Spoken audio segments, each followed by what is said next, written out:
Gentlemen, in this video I would like to talk about my formative, less powerful years with Western women, some of the experiences I had with them, and a comparison of their power versus mine based on the sexual market value graph published by the Rational Male website.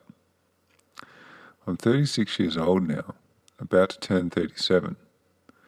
Let me take you back to my youth and tell you about my experiences with Western women starting from when I was just 18. The year was 1997. My favourite TV show by far was The Pretender.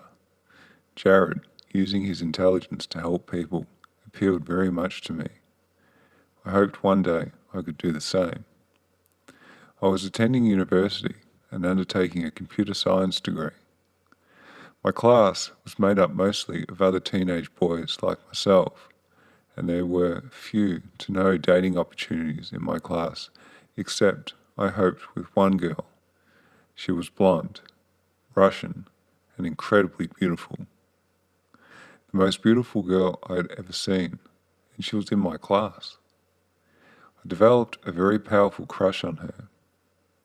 I made a fool of myself a number of times trying to pick her up, but essentially I had no chance whatsoever of being with her.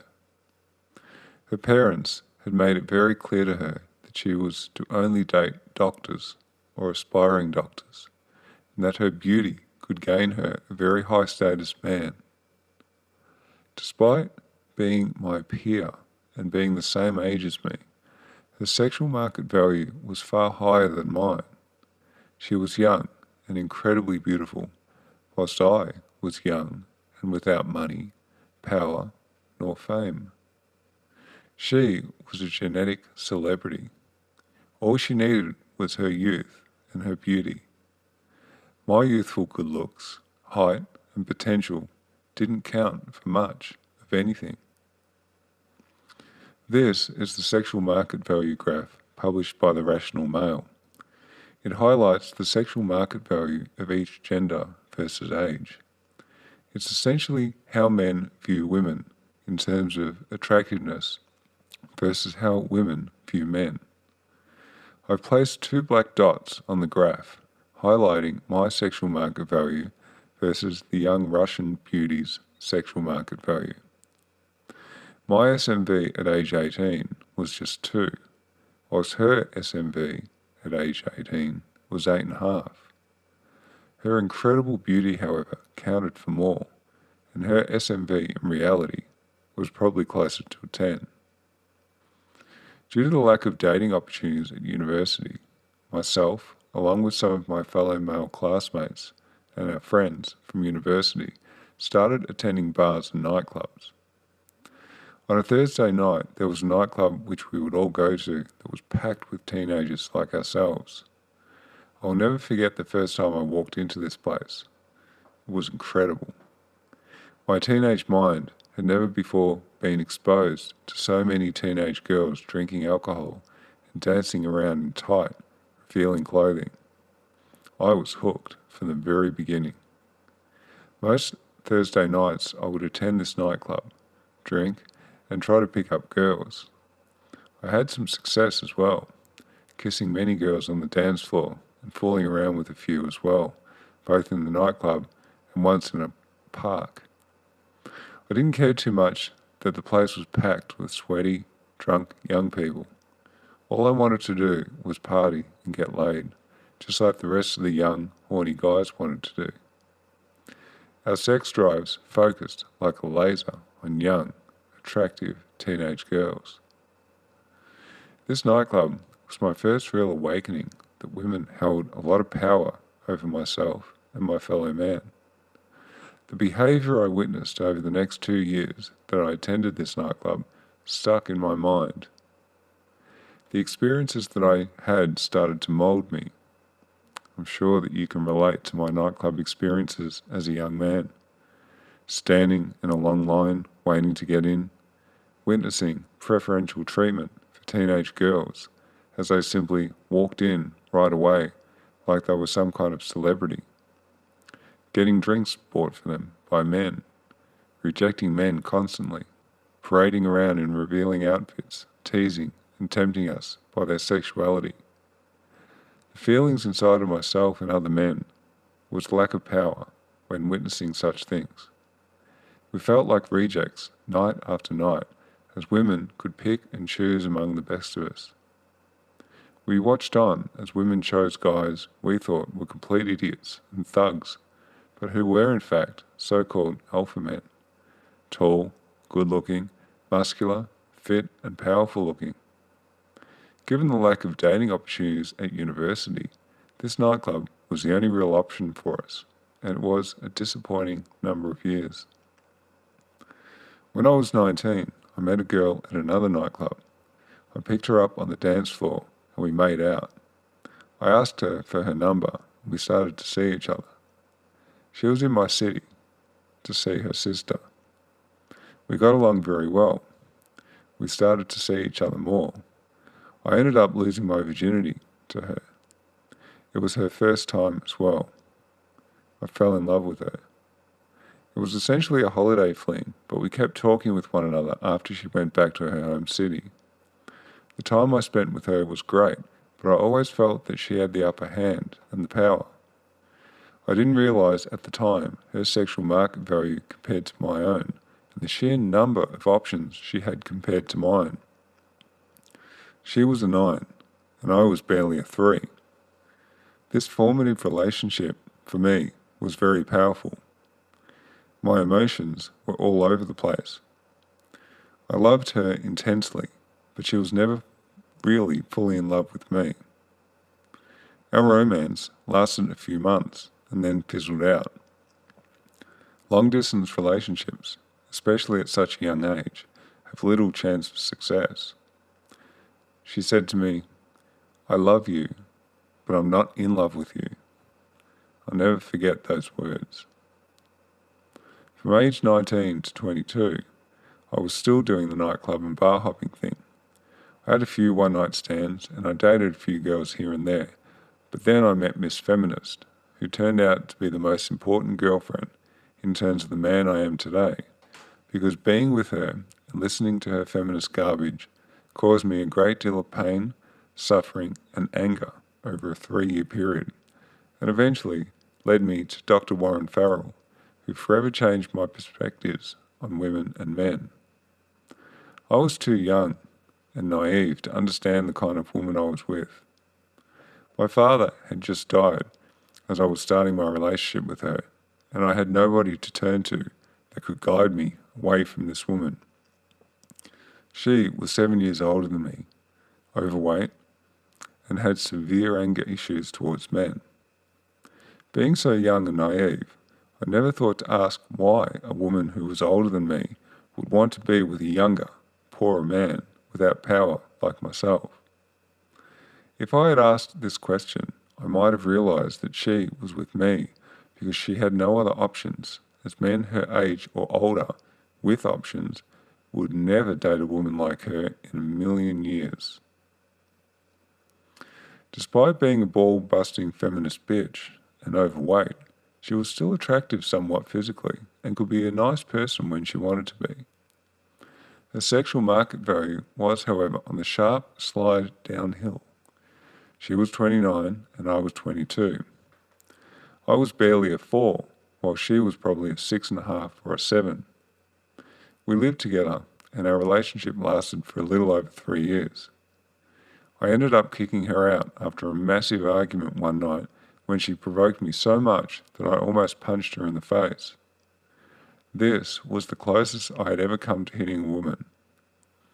I'm convinced that if I had not controlled myself in that situation and had lashed out at her, I would have ended up with a criminal conviction. Before she left, she ended up kicking in all my doors. What a wonderful woman she was. If you think about it, my poor formative experiences with women were based on the fact that I had little power over them in comparison to the power they held over me. I'm guessing that each of you, my male subscribers, can look back at your formative dating experiences and you will probably come to the same or similar conclusions. The scenarios and issues might have been different for you than for me, but the underlying root cause was the fact that the women that you were dating held all the cards and the power, and there was literally nothing that you could do to level the playing field, because they were young and beautiful with a high and rising sexual market value, whilst you were young, without much power, money or fame, and with a sexual market value much lower than the women you were dating. Power corrupts, and absolute power corrupts absolutely, and women were walking all over you and me during their most powerful life stage.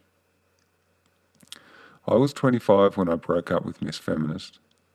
I had various one-night stands and a fling here and there, and when I was approaching 26, I met an American woman.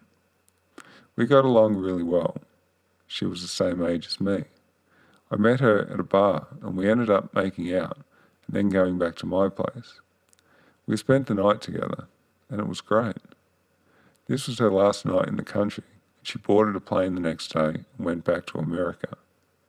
We kept in touch, however, and she ended up coming back to Australia and we hooked up again and started dating.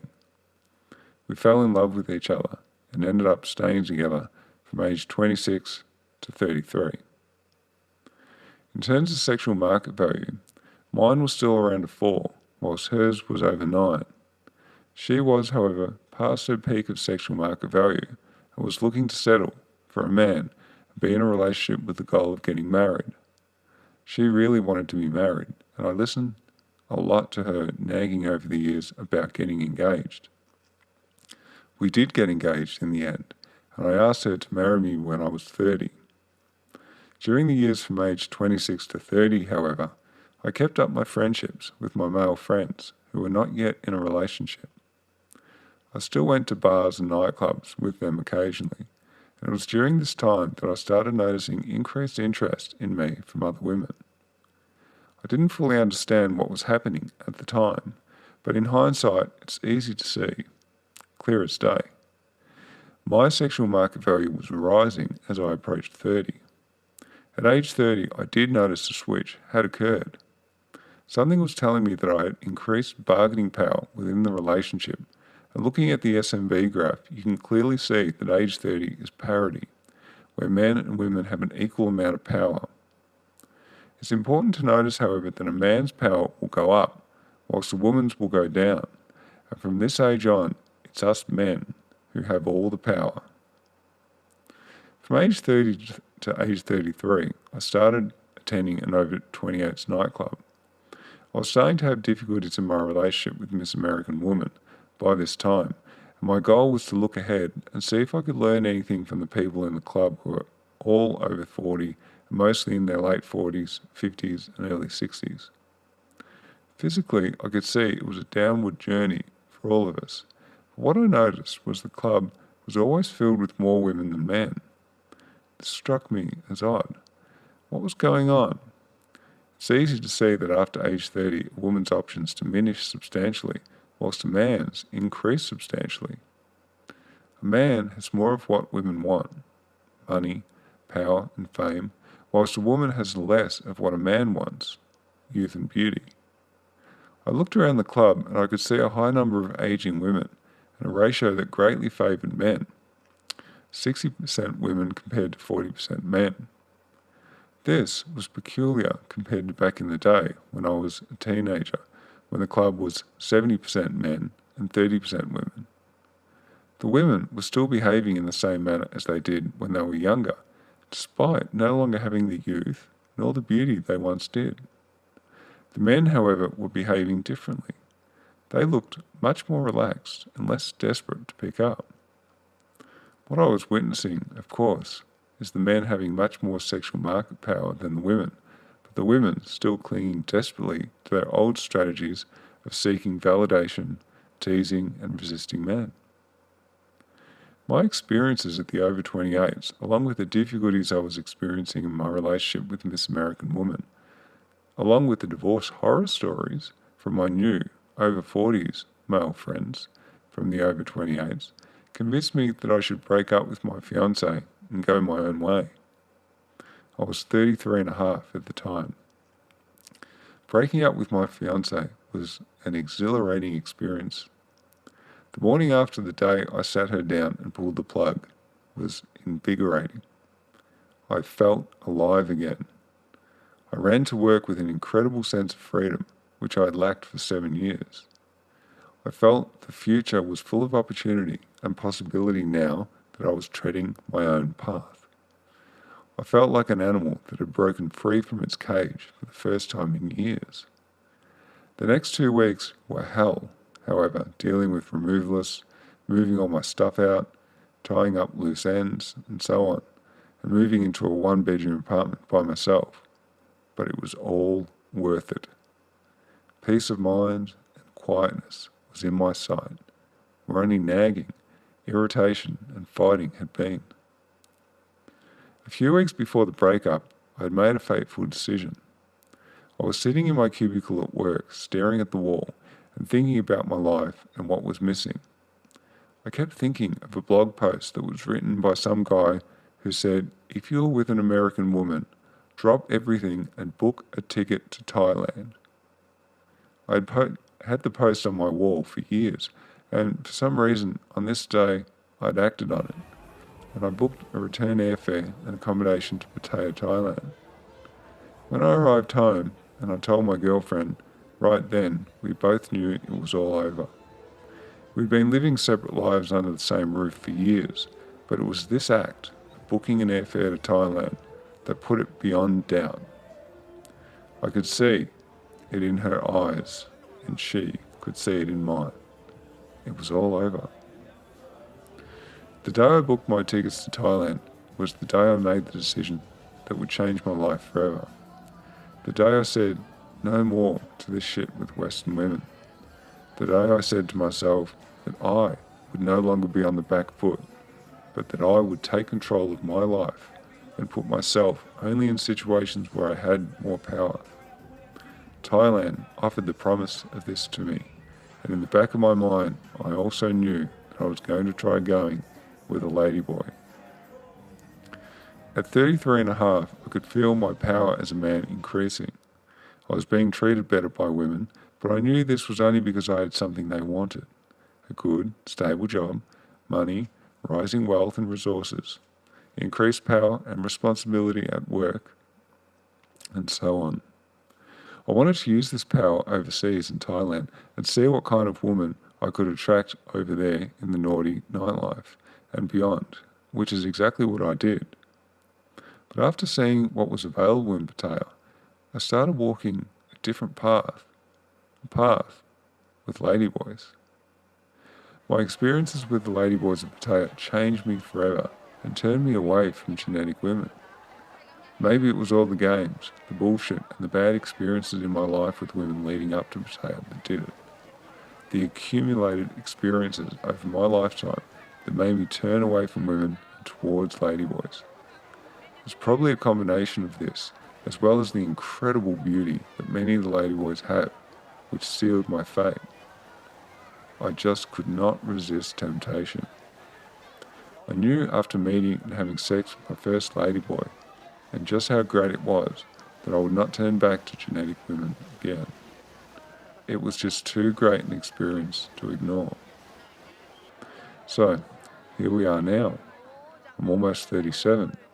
It's been almost 3.5 years since my first fateful trip to Pattaya, Thailand in November 2012.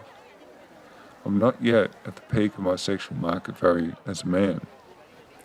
Now I'm in the position my former girlfriends were in between the ages of 18 to 26, whilst their sexual market value has fallen off a cliff. Mine during the same time has steadily risen. Looking at the photos of my exes on Facebook is somewhat shocking to me. Miss Feminist is 44 now, well past her prime. She was once a 7 and is now barely a 1. American Woman is a 2 when she was once a 9. I'm approaching a 10, where I was once barely a 2. Everything in life is in a constant state of change, but the cards for now and the next 3 to 5 years as I approach and then reach my peak sexual market value are in my favour. I note that the ladyboys I've been engaging with or had opportunities with that I didn't take over the last 3.5 years have ranged between the ages of 19 to 30.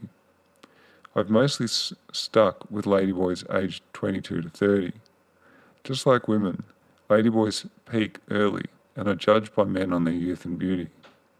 As they lose their youth and beauty, however, they do have the option of reverting back to being men. They can stop the female hormones and their testosterone will start flowing again and they will go back to looking like men. A famous person who did exactly this is Jay Davidson from the 90s movie The Crying Game, who looks very different these days compared to what she did back then. Anyway, I hope this video has given you some insight into my formative dating experiences and perhaps caused you to reflect on your own. And the fact that it is not, nor has it ever been you, that is the problem.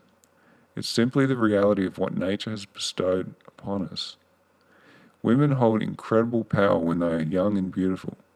They have a great many options when they are younger, but these options narrow and they disappear quickly after age 23. And after age 30, forget about it. It's all over Red Rover for them in terms of manipulating men with their sexuality, their youth, and their beauty, whilst life is really only just beginning for us as men. Your options are expanding greatly. Women know this. You, between the ages of 31 to 48, are the equivalent of a woman aged 15 to 30. Women had their time in the sun. They had their power. They made their choices. Now it's your turn, gentlemen. How will you use your sexual market value? What choices will you make with your power? The future looks bright, my friends. For me personally, I'll continue to play the Thailand game and continue my liaisons with the Ladyboys of Thailand. As a man approaching his peak sexual market value, I will continue to treat the Ladyboys with an accepting manner, with respect, dignity, and kindness, the things I was denied by Western women when they were at the peak of their sexual market value. I know that I have power, but I will never deny the ladyboys what I was denied by Western women when I had a low sexual market value. The ladyboys understand intuitively that the jig will be up for them at some point in time, but I have never experienced the rejection, mind games, or flaky behaviour with them as I did with Western women, despite the fact that the ladyboys I'm engaging with have sexual market values between 5 and 10.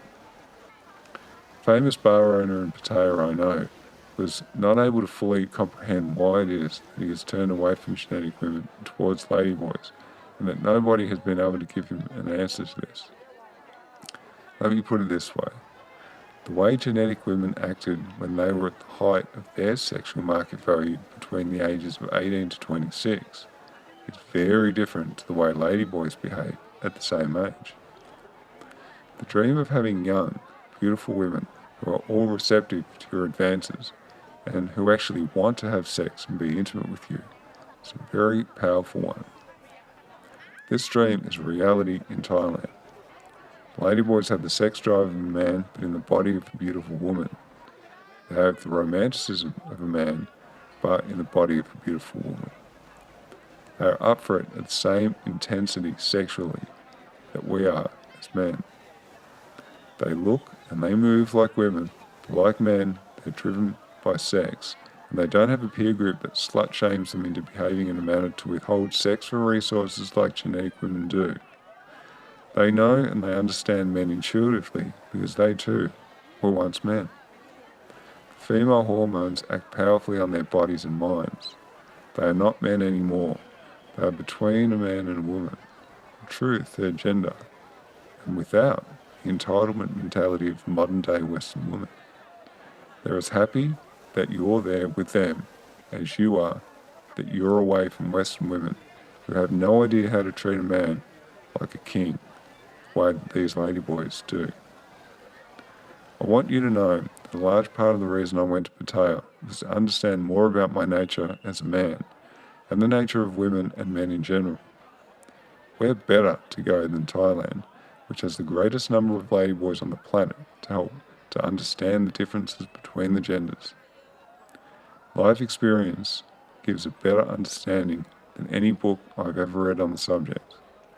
Touching the hearts and the minds of the third gender was only possible by getting on that plane. My liaisons with Ladyboys of Thailand were about more than sex to me. I wanted to understand much more about human nature and why men and women behave the way they do. I have this understanding now, and I'll continue to use my experiences to make videos like this one to help people like yourselves to gain a greater appreciation as to what it means to be human. If you choose a difficult and an uncharted path similar to mine, I will be there with a map and a torch to help guide you. Till next time, all the best, gentlemen. I'm the Pretender.